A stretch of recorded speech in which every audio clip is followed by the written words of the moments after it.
I think all of us, if we, I know all of us would prefer to keep the transportation busing in-house. We have outstanding, busing department, and they know our kids and do all those other things. I've also talked to other districts who use contracted services and have been extremely satisfied, and they lose a student or whatever, the contracted buses are there and stand behind. Lose a student? No, not when, not if they lose a student, okay, don't say that too. If, like we've had where a student is missing, Okay. that they've had very good luck with doing that. But, for me, it is, I would love to find a way to keep our bus services in-house, but it has to be at a cost that is more comparable to the other people that have in-house busing, and has to be more comparable to what we maybe could save. I'm willing to pay more for the buses, but I don't know if I'm willing to pay $650,000 a year more to have in-house busing. I know and that's what we all are struggling with, is how do we do that? And, even looking at looking at the numbers that was handed out by, at listening time on last Monday night, if I look at all the in-house, districts, our district is significantly higher, even than other in-house districts. The cost per student in this, I think, only includes 20% of what the cost is. So, and that's why we can save so much on the contracted services, is because the system we have now. Now, it's great we're gonna go to split shifting and save $250,000, that's fabulous. But we have to find, I would like to see some more, although I'm with Helen saying, well, this is what, it was in this is what was that listing time? Yeah, but there was, That was distributed. yeah, it was I was distributed. at a board meeting, so I wasn't here. Was that last week? I'm sorry. It was in that packet. It was that in that she's packet. Looking at. Oh, I knew that. Yeah. But I didn't have. But anyways, Okay. if we think, okay, we're gonna save this amount this year, and we have a plan to save more the following year, I'm fine with that. But to just say, we're gonna save just $350,000 and leave a whole other $650,000 on the table without some plan of coming closer, probably would not support that. I would like to see a division, I think, out of fairness to what savings we would have either way. And I think that's a fair thing to ask for, of what savings we would have no matter what. I mean, I appreciate you guys looking at the budget and saying, oh, we can make these savings. But if they apply no matter what we do, I don't know. I guess I would like to see, I don't know how other people feel that division. So it seems to me that given Tom's calculations about the 90%, that would mean contracted savings of approximately 1.3 million. If we put more students on the buses. So, Right. Yes, contracted savings, Yes. but wouldn't that happen if we did it in-house too? But in-house Just is zero. In-house is about 700.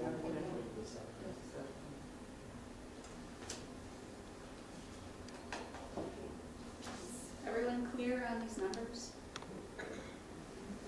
It's like It's- $650,000. It's about the It's 600,000. right. It's about the 600,000 that you're talking about, and I'm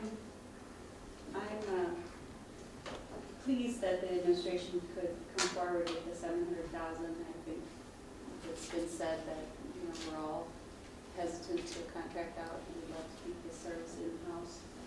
I think there is value in having our drivers ready if we have an emergency, as Superintendent said, and I think there's value in having drivers that already know our kids and have relationships with their kids. I think there's value in the fact that our drivers live in our neighborhoods and know our neighborhoods.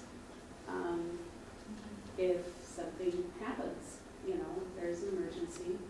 And I think there's value that our drivers are known other school personnel, and that they know our school personnel. I think there's value in the relationships. And we talk about relationships all the time, you know, the relationships with all of our staff with our students, but also the relationship between staff to staff is important as well. And I think there is value in all of those things. The question is that value, what is that value worth? And, you know, it's hard to put a number on what that value is worth. At this point, the number seems to be about $600,000 when all is said and done. I do agree, going forward though, we will need to continue to look for savings. So I would like to see us reach the $700,000 mark, minimum this go around, but I do think we're going to end up needing to continue to look at this because it's hard to not take that savings, you know, even though what I said was I do value these things. So, is there any other comments? Let's comment on that data that you didn't have in your packet, I just sent it on. But that, we had sent out that intangible stuff, and we did in fact use 1 day we used October, I think 17th on there. We used 1 day for looking at the number of subs that we needed. But we've also been looking at that, we've been looking at that really hard, the absenteeism. And so what you have there is, it's for last school year.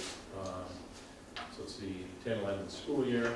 And that's just our full-time drivers, and it breaks it down vacation, breaks it down sick, contact days, non-contact, and then other bereavement, FMLA, workers' comp. And all I want to leave you with there, it's an issue that's at the table. We're talking about it both sides. If you take those full-time drivers and ignore the vacation, it's an average of 13, I think it's about 13.2 days that are missed annually. So through that sick and through that other category.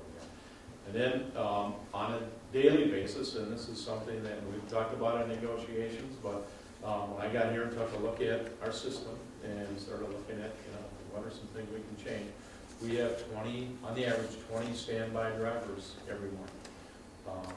And that's high. That's a lot. And that's the issue that we're talking about at the table. We've gotten help from the union as well. Yep, we certainly have to take a look at that. So we did take 1 day, but I think it's a good average. What does that mean, standby drivers? That means that because we don't have an option of not doing a bus route. If somebody calls in at 5 o'clock or they called in the night before, we need to have somebody there to run. So if the driver calls in, we have to have somebody there to run that route. Can't wait for someone else to get done and come back. So they're subs. Okay, but they're Yeah, on deck, on site, yes. But they're there. All the time. Yeah. And you Well, know, not throughout the whole day. and we may not use them. Yeah, Not not throughout the whole day. But on the average, All day? they may. Oh. Yes. Because there It's are AM very- routes and PM routes and middays that have to be covered. But I think we've all talked about needing to have 20 as an issue. I don't know if you spoke, but you said 13.2 days absenteeism over a year, or is it 13%? Because those are two very different. I used 13 days. So if you take our and that's just 13 looking at days, our about 27. 7.5%. And what you have there is just the full-time drivers. So just the 27 full-time drivers. I don't have the same kind of data for our part-timers, but that's for 27 staff. 13 days? Out of 107 days, about 7.5%. So it's not For 13% per day. Well, that's what we have in their report. What I'm showing you is that for our full-time drivers, they're missing an average of 13 days per year. And that's just our full-time. Then I think the other thing you can think about is we have 20 standby drivers every day. That actually would be higher than 13%. So we have about 100, And about 100, I would say 170. 70 and 20 or Only 707. 107. 107 7 what? bus drivers. Bus drivers. Well, Okay. so we need to And fill how these many? days. The full-time are 27. 27. Okay. And then back to kind of what Helen was saying, so the 20 that are standby, they come to work every morning, and if we have, if there's a bus route they have to go on, they go on the bus route. If there isn't, Are they paid? then, Yeah, I think then they're we find guaranteed. something else for them to do. Either that or they're dismissed. But they're guaranteed. They're guaranteed at least 3 hours a day. Okay. If they are on standby. If they don't end up getting a route, they are guaranteed 3 hours Right. of pay That's right. Okay. Yeah. for coming and being on standby. Okay. Is that a contract issue? Is that embedded in the contract? Because it isn't, we'll just leave that to you all, but I'm just curious. But you're gonna have to have It's something. certainly I something just don't know, that is it we're, in contract, it's something we would, it's something we're. but is it currently on our Yeah. contract? But it is what, not the number of dry standbys are, right? So No, if we not can the number of reduce the standbys. We can absenteeism, we can reduce the number on standby and I reduce. didn't want to step anybody's toes, but, You were asking about the 3 hours, weren't you? well, yes, I was. Then I stand by, That's probably but there's a good. phenomenon, I mean, is that in language still? 3 hours. Yeah. Okay, And just to finish up on that sheet, so you can take the total, so you have total hours there. And if you divide by, at the bottom, and if you just look at the number of sick, and then the other, you put those together, divide by 8, so you have the number of days. I just wanted to show you how I get to 13.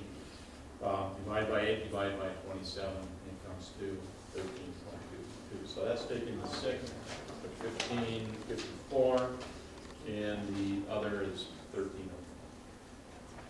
Again, that is something that we're looking at, and we're talking about in the negotiation setting. okay, does anyone have any more questions regarding the transportation? No, I'll come and see Jeff for a tutorial, Yeah. but I don't understand it, and I don't want to take any more time. I understand, I got a big Okay. picture, but I don't understand Okay. this, Jeff. Okay. And again, I want to leave you with the point that we have 20 standbys on a daily basis. That's an issue. And does administration need any more information from us? No,